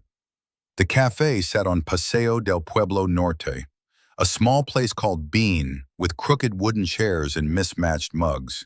Local art on the walls, the smell of roasted coffee and cinnamon. A handful of people scattered at tables, bent over laptops or paperback books. Evie parked down the street, walked the last block, checked over her shoulder twice. Old habits, new necessity. Inside, no one looked up when she came in. That was good. That was what she wanted. Anonymity, invisibility. Marcus sat in the back corner, his back to the wall, a baseball cap pulled low. He looked smaller than she remembered, thinner. The years had carved lines around his mouth that had not been there at 22. His hands wrapped around a coffee mug, gripping it like an anchor. But when he looked up and saw her, his eyes were the same. Sharp and blue and full of things he had not said, could not say, would never say to most people. Evie slid into the chair across from him. For a moment, neither of them spoke. They just looked at each other.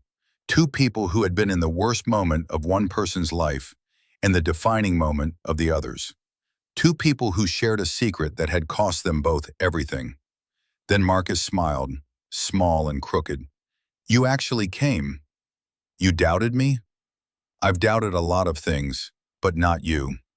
He had a laptop on the table, old and battered, the kind you could buy used for $100 at a pawn shop, the kind that did not have fancy tracking software or cloud backups, the kind you could throw away if you needed to disappear. He opened it, angled the screen so Evie could see. 4 years ago, Marcus said, I started looking for other guys like me, guys who'd been hurt bad, saved by someone who wasn't supposed to save them, then silenced when they asked questions. His fingers moved over the keyboard, pulling up files, folders with names and dates, spreadsheets, documents, a digital trail of ghosts. "It took a long time," he continued. "Most of these guys don't exist in any system you can search. They changed their names, moved off the grid, stopped using social media, stopped contacting family, just disappeared. But we found each other. In VA waiting rooms, online forums for wounded vets, dark corners of the internet where people who don't trust the government talk. Slowly, carefully." He turned the laptop fully toward Evie. On the screen was a spreadsheet, 6 names, 6 dates, 6 locations, 6 stories. "Twist number 7, Evie breathed. Marcus's voice was steady, but there was something raw underneath. PFC, Daniel Whitmore, FOB, Falcon, Iraq, 2015. Blast injury. Civilian doctor refused to classify him as expectant. Fought to get him on a medevac. He lived. Started asking questions about why his CO tried to leave him. Got visited by JAG. Signed an NDA. Last I heard from him, he's in Montana, working on a ranch under a different last name. Marcus scrolled down. Sergeant Christopher Wade, Camp Leatherneck, Afghanistan, 2016. Similar story. Navy corpsman fought to get him on a bird against orders.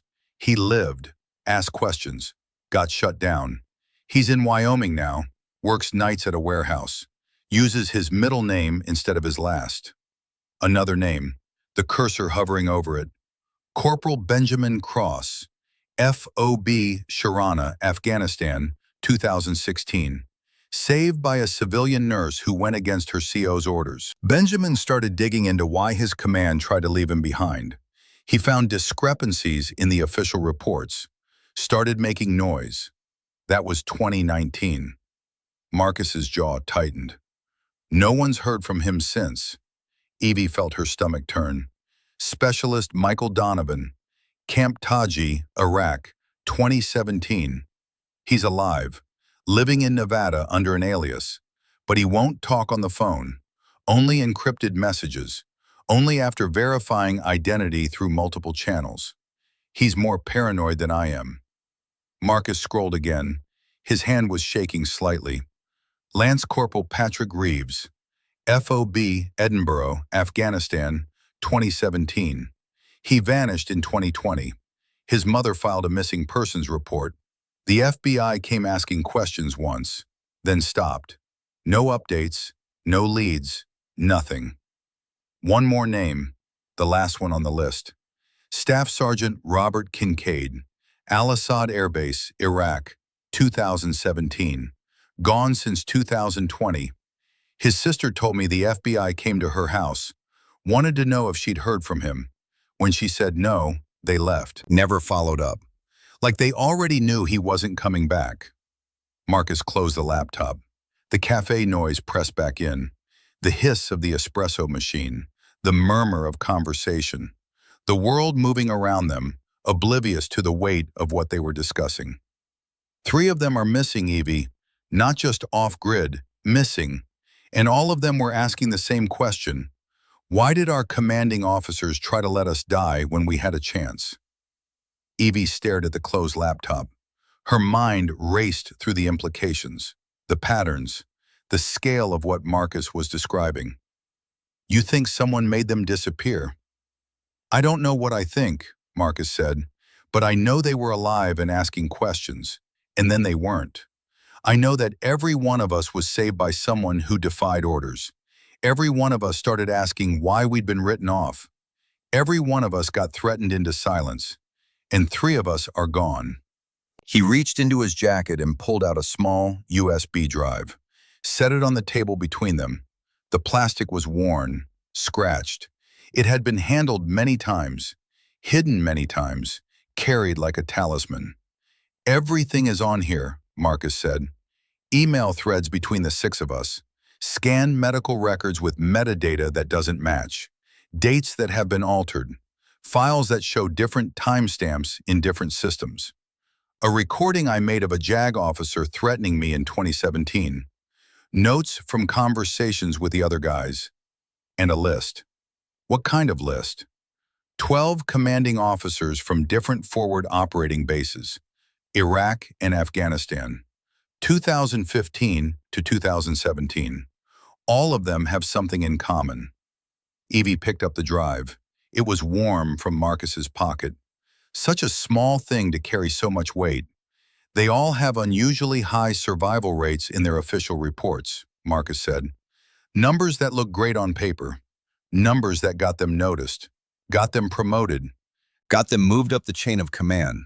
But when you dig into the details, you find patterns. Marginal cases classified as expectant. Triage decisions that don't match witness accounts. Medical personnel who question those decisions getting transferred or dismissed. A system designed to make the numbers look good instead of saving lives. Marcus's voice dropped lower. Garrett's not alone in this, Evie. He's part of a system, and that system is still running.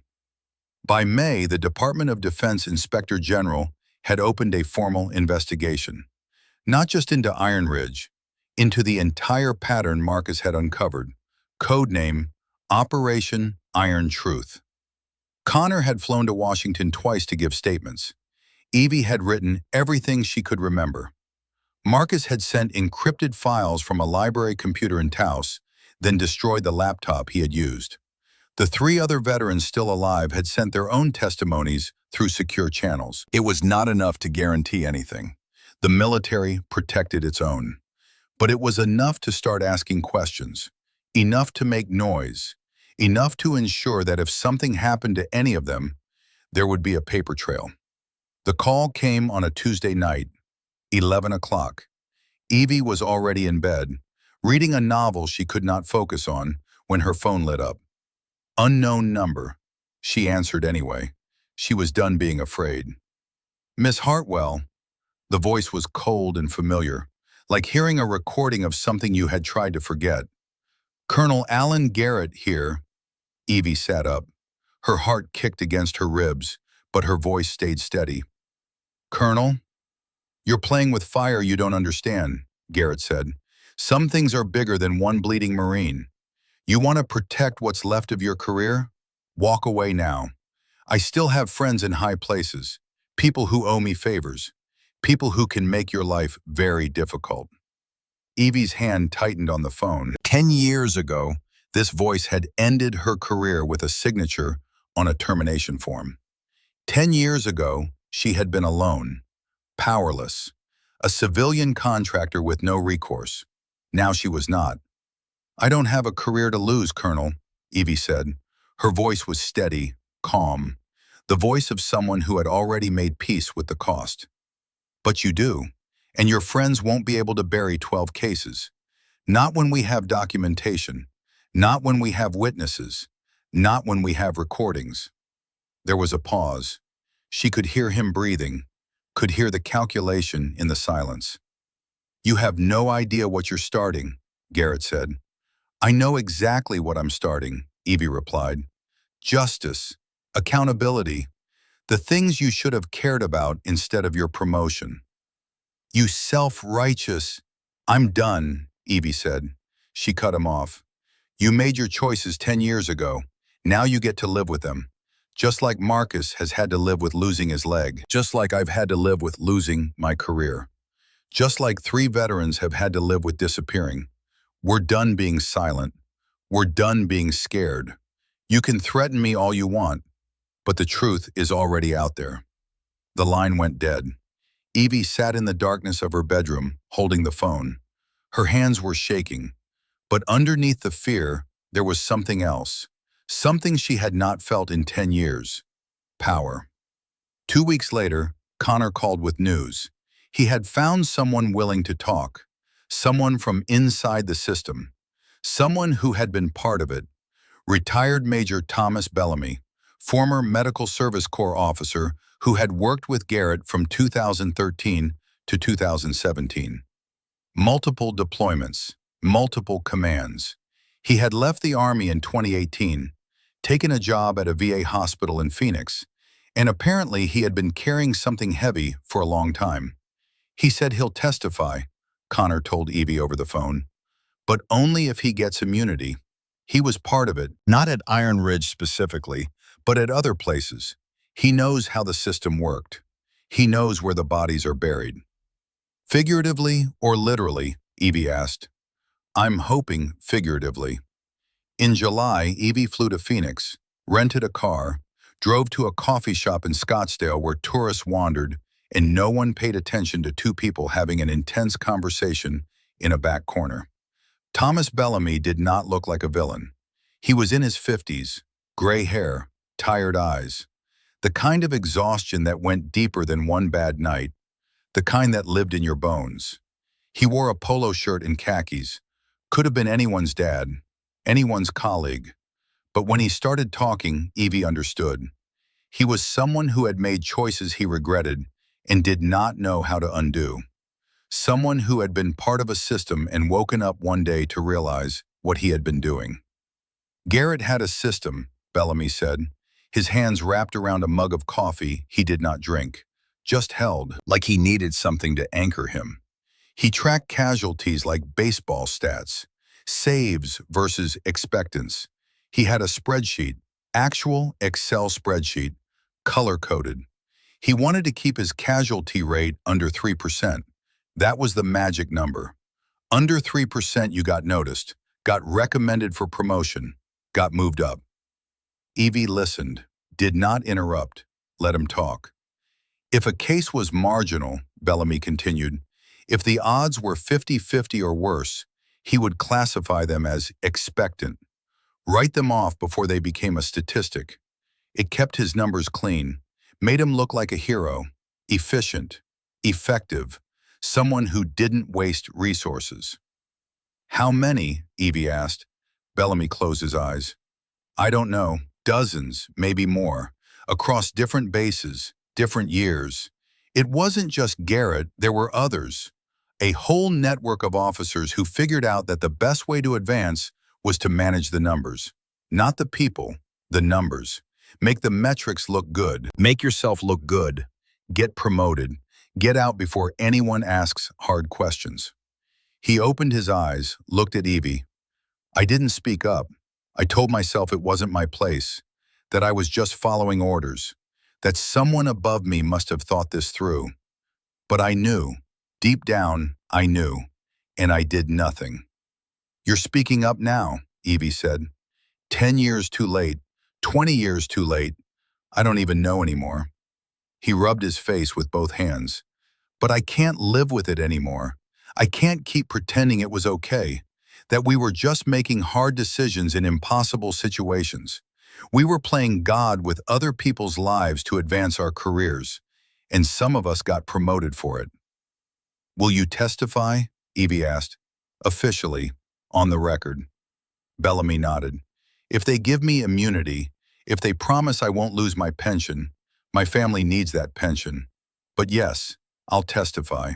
I'll tell them everything I know. In August, Evie sat in a hearing room in Arlington, Virginia. The walls were beige. The carpet was industrial blue. Fluorescent lights hummed overhead with that particular frequency that made your teeth ache if you paid attention too long. A panel of 5 people sat behind a long table. 2 colonels, 1 brigadier general, 2 civilian investigators in suits, all of them with notebooks, recorders, stern expressions that gave nothing away. Connor sat in the back row. Eleanor Brennan sat beside him. She had flown in from Prescott, spent money she did not have on a plane ticket because she needed to see this. Needed to be there when her son's story was finally told. Evie walked to the front of the room, sat in the single chair facing the panel. A microphone stood on the table in front of her. A glass of water she would not touch. A box of tissues she would not need. One of the investigators, a woman with steel gray hair and sharp eyes that had seen every lie and every truth, leaned forward. Miss Hartwell, thank you for coming. Please state your full name for the record. Evelyn Marie Hartwell. And your occupation? Registered nurse, ICU, St. Mary's Medical Center, Denver, Colorado. The woman nodded, made a note. You were employed as a civilian nurse at Outpost Iron Ridge in Iraq from June to August 2016. Is that correct? Yes. Please describe the events of August 23, 2016. Evie took a breath. The room was too quiet, the air too still. 5 people watching her, Connor and Eleanor watching her, a court reporter typing every word, a recording device capturing every pause. This was it, the moment when everything she had buried came out, when the truth she had carried alone for 10 years became public record. She began. She told them about the radio call, the casualties coming in, the smell of blood and dust and fuel. She told them about Marcus Brennan on the stretcher, 22 years old, corporal, USMC, about the black triage tag, about Colonel Garrett's order to leave him behind because the numbers did not work in Marcus's favor. She told him about the protocol she had studied, about the golden hour, about the window between life and death that measured 30 minutes and not 1 second more. Corporal Brennan's blood pressure was 70/40, heart rate 130 and rising, dropping fast, but he was conscious. He responded to verbal stimuli. When I told him we were getting him out, he nodded. He asked me, "You promise?" And I promised, because I knew, medically, clinically, objectively, that he had a chance if we moved fast enough. Evie's voice did not waver, did not break. She had practiced this in her head 1,000 times. Colonel Garrett didn't make a medical decision that night. He made a political one. He was willing to let a 22-year-old man die to protect his promotion, to keep his numbers clean, to maintain a statistic that would look good on his performance review. The panel was silent. One of the colonels was taking notes. The general sat back in his chair, hands steepled, eyes unreadable. "I disobeyed a direct order because the order was wrong," Evie said, "and I would do it again, every time, without hesitation, because some decisions are bigger than orders. Some lives are worth more than careers. And if that makes me insubordinate, if that makes me unemployable, if that makes me a problem, fine, I can live with that. But I couldn't live with leaving Marcus Brennan to die when I knew I could save him." Evie sat back. The microphone picked up the soft exhale of her breath. The silence that followed felt like the whole world holding its breath. The door at the back of the room opened. Marcus walked in. He wore his dress blues, the uniform crisp and dark, medals on his chest, ribbons. Evie did not recognize but could guess at. Combat action ribbon, Purple Heart, maybe others. His prosthetic leg visible below the hem of his trousers. The advanced kind, carbon fiber and microprocessors.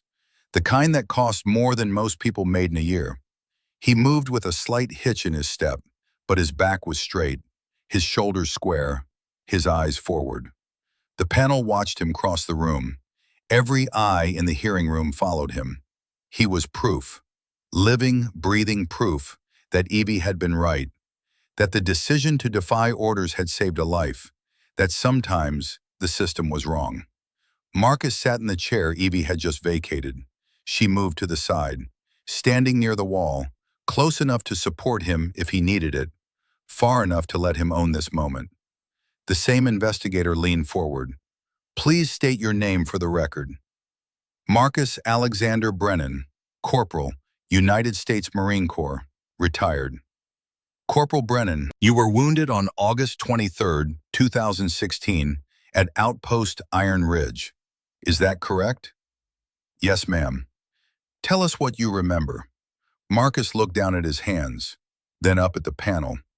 When he spoke, his voice was steady, but there was something underneath, something raw that 10 years had not healed. "I remember dust, heat, the sound of the explosion. I remember lying on the ground and not being able to feel my right leg. I remember trying to move and realizing something was very wrong.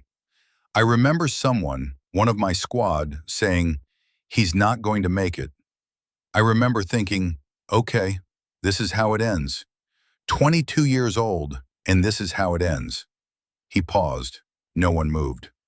"Then I remember a voice, Miss Hartwell's voice, telling me to stay awake, telling me I was going to be okay, telling me I wasn't dying in the dirt that day. I remember holding on to that voice like a lifeline, because it was the only thing that made sense in a world that had just exploded." His hands tightened on the edge of the table. "I remember being on a helicopter. I remember the noise. I remember pain that felt like my whole body was on fire. I remember my heart stopping. I remember darkness. Then I remember her voice again, counting, pushing, bringing me back. I remember waking up in a hospital in Germany with one leg and a future I didn't think I'd have." Marcus's voice stayed steady, but his eyes were bright, too bright. "I'm not here for revenge. I'm not here to destroy anyone's career.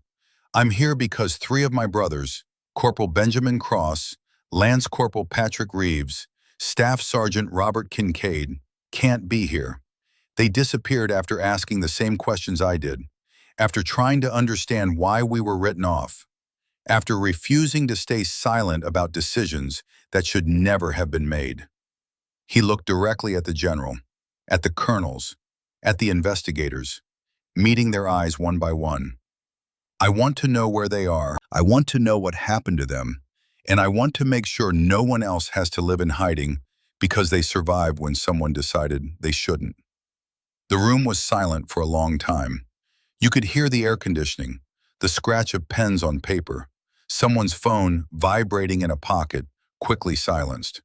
Then the brigadier general, a man with silver hair and a chest full of ribbons and eyes that had seen too many wars, spoke. His voice was quiet, but it carried weight, authority, the weight of someone who understood exactly what Marcus was saying because he had made similar decisions himself. Thank you, Corporal Brennan. Your testimony will be part of the record, and I want you to know, speaking personally, not officially, that you and Miss Hartwell did the right thing, the hard thing, the thing that cost you both more than anyone should have to pay, but the right thing. 3 months later, the Department of Defense Inspector General released an 86-page report. Evie read it in her apartment in Denver with a cup of coffee gone cold on the table beside her.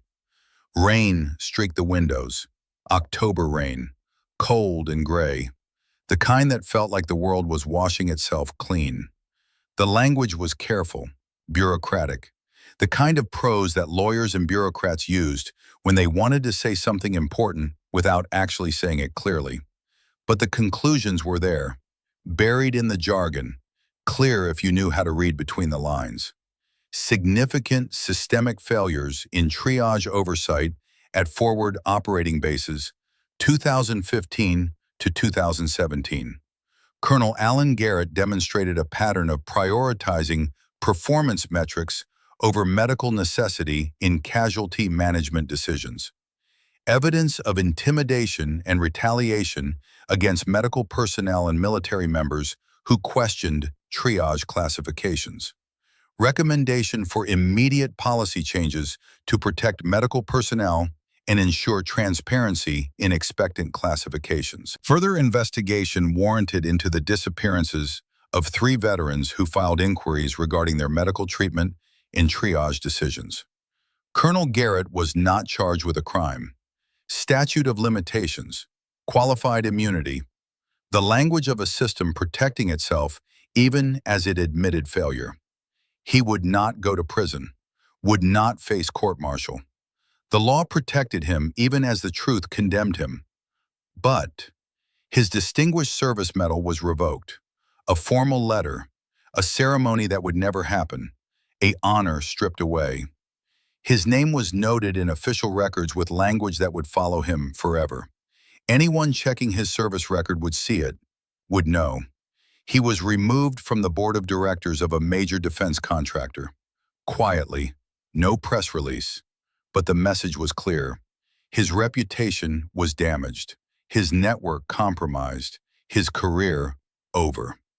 It was not the justice Evie had imagined, not the dramatic courtroom scene from movies, not the satisfaction of seeing someone in handcuffs, but it was something.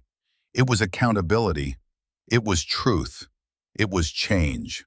In November, the Department of Defense issued a new directive. The Triage, Transparency, and Medical Personnel Protection Act. Bureaucratic name, but the content mattered. Civilian medical staff could appeal triage decisions in real time through an independent medical review process. Every expectant classification required documentation and third-party verification within established trauma protocols.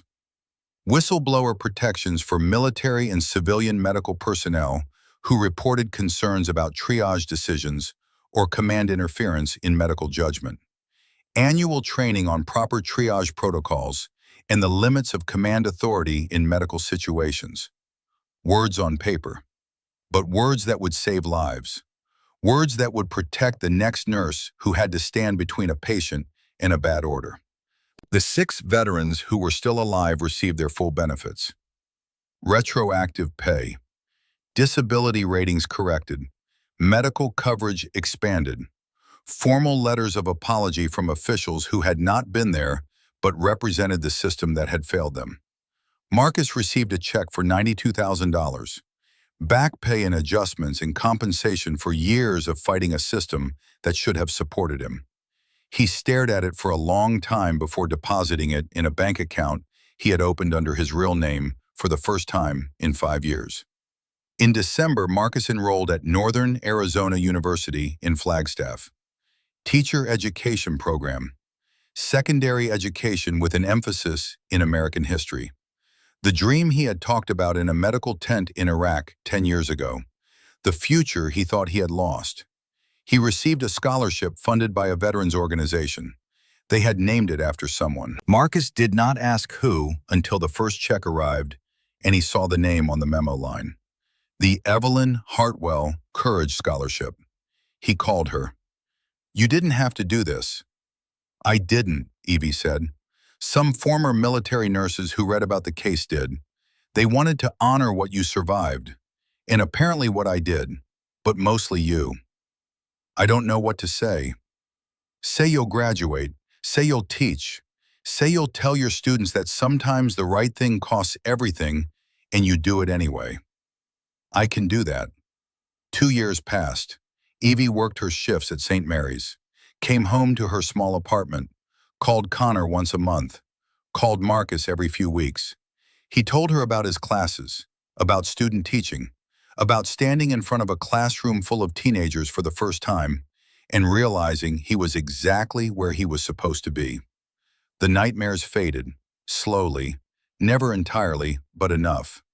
The paranoia loosened its grip. He stopped moving every 6 months, stayed in Flagstaff, made friends, started dating someone, started believing he could have a future. The 3 missing veterans were never found. The FBI investigation went cold. Files were closed. Families were left with questions that would never be answered. But their names were on record now. Their stories were told. If they were alive somewhere, hiding, maybe they would hear about Operation Iron Truth and know they could come home. In May 2028, Evie received an invitation in the mail. Heavy cardstock, gold embossing, the kind of formal invitation that meant something important. "You are cordially invited to the Northern Arizona University commencement ceremony, May 11th, 2028, 10 a.m. She flew to Flagstaff on a Friday, rented a car, drove through the Ponderosa Pines and into the high desert where the air smelled like sage and sun-warmed stone. The sky was impossibly blue, the kind of blue that existed nowhere else. The ceremony was held in the walk-up Sky Dome. Thousands of people, families with signs and balloons, the sound of an orchestra tuning, the rustle of polyester gowns, the electricity of accomplishment and hope and futures beginning. Evie sat in the middle of the crowd. Eleanor Brennan sat beside her. Connor had flown in from Nebraska. He sat on Eleanor's other side. The 3 of them waited as names were called, one after another, a rhythm of achievement and possibility. Then they called his name, Marcus Alexander Brennan, Bachelor of Arts in History Education, summa cum laude. Marcus walked across the stage. His gait was even, his prosthetic hidden beneath the gown. He shook hands with the university president, accepted his diploma, turned to face the crowd. He found Evie in the sea of faces. For a moment their eyes met across the distance, across the years, across everything that had happened between a tent in Iraq and a stadium in Arizona. He nodded, just once. Evie nodded back. And something that had been broken for 10 years finally felt whole. 3 months later, on the first day of the school year, Marcus stood in a classroom at Prescott High School. Room 214, second floor, windows facing the mountains, American history, 11th grade. 28 students sat at desks arranged in a semicircle, their faces young and curious, their eyes on him.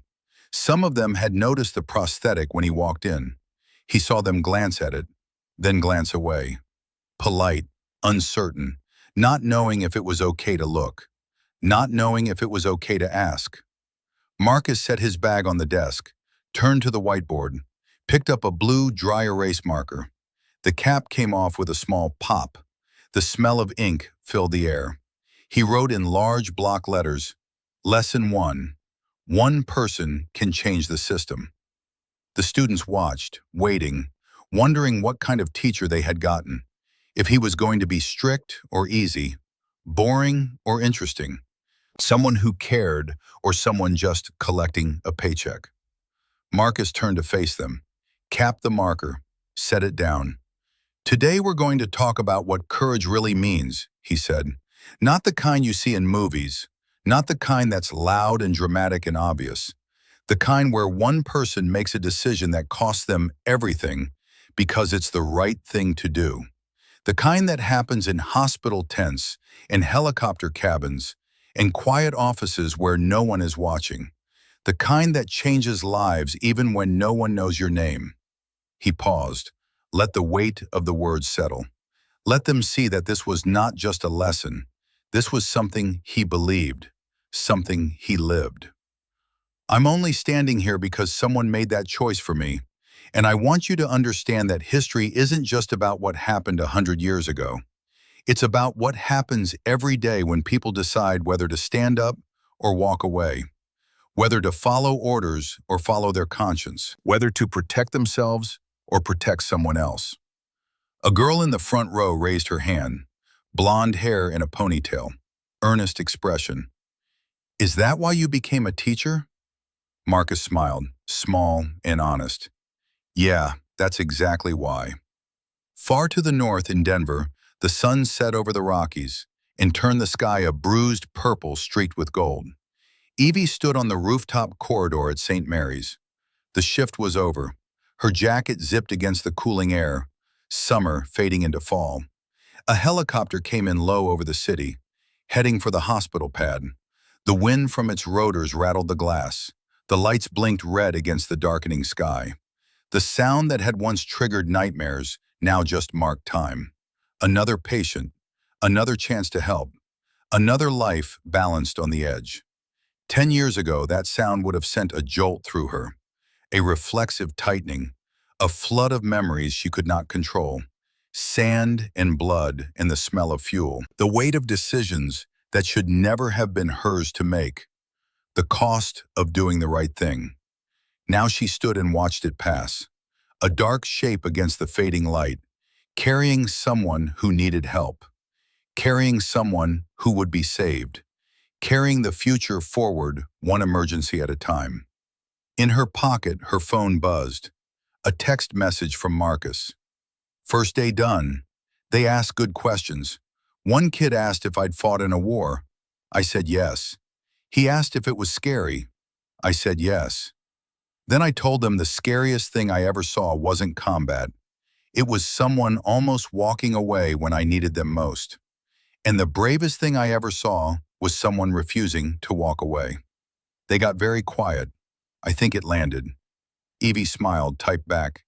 Told you, you're exactly where you're supposed to be. 3 dots appeared, then disappeared, then appeared again. Thank you for not leaving me behind. Not then, not now, not ever. Evie looked up at the sky. The helicopter was gone. The city lights were coming on, one by one.